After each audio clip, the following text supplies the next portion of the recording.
اعوذ باللہ من الشیطان الرجیم بسم اللہ الرحمن الرحیم۔ نماز وحشت قبر پڑھنے کا پریکٹیکل طریقہ۔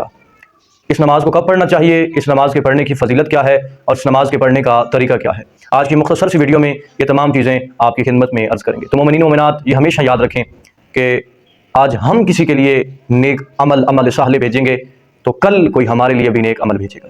لہذا جو انسان دنیا سے چلا جاتا ہے تو ہمیں کوشش کرنی چاہیے جو مومن ہے مومنہ ہے اس کو قبر کے عذاب سے بچانے کے لیے ہم پیچھے کوئی نیک عمل صالح بھیجیں۔ تو اس نماز کے پڑھنے کی بہت فضیلت ہے۔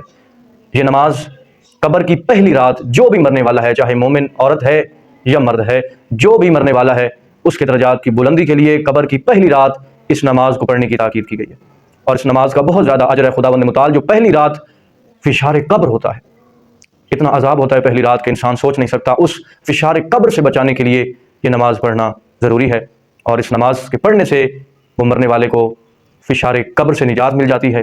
قبر جنت کے باغوں میں سے باغ بن جاتی ہے اور خداوند متعال اس کے 40 درجات کو بلند کر دیتا ہے، اور اسی کے ساتھ قبر جنت کے باغوں میں سے ایک باغ بن جاتی ہے۔ لہٰذا اپنے عزیز و اقارب کے لیے، مومن مرد عورت کے لیے کوشش کرنی چاہیے کہ قبر کی پہلی رات، یعنی جب وہ میت دفن ہو جائے، دفن کی پہلی رات نماز مغربین کے دوران یا اس کے بعد بھی آپ پڑھ سکتے ہیں، آپ یہ نماز پڑھیں۔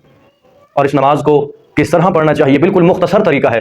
2 رکعت نماز ہے، آپ نے نیت کرنی ہے کہ 2 رکعت نماز وحشت قبر پڑھتا ہوں قربتاً الی اللہ، اللہ اکبر۔ اس کے بعد سورہ الحمد کے بعد آپ نے آیت الکرسی کی تلاوت کرنی ہے، ہم فیہا خالدون تک، یعنی پوری آیت الکرسی پڑھ کے رکوع و سجود کر کے پھر اس کے بعد دوسری رکعت کے اندر آپ نے سورہ الحمد کی تلاوت کرنی ہے۔ سورہ الحمد کی تلاوت کرنے کے بعد آپ نے 10 مرتبہ سورہ قدر کی تلاوت کرنی ہے اور نماز کو مکمل کرنا ہے۔ نماز کو مکمل کرنے کے بعد آپ نے یہ جملہ پڑھنا ہے، اللہم صلی علی محمد و آل محمد وابعث ثوابہا الی قبر فلاں، فلاں کی جگہ آپ نے اس مرنے والی مرد یا عورت کا نام لینا ہے۔ خداوند متعال اس نماز وحشت قبر کے ذریعے اور اس کے صدقے اس مرنے والے کے درجات کو بلند فرمائے گا اور فشار قبر سے اس کو نجات عطا فرمائے گا۔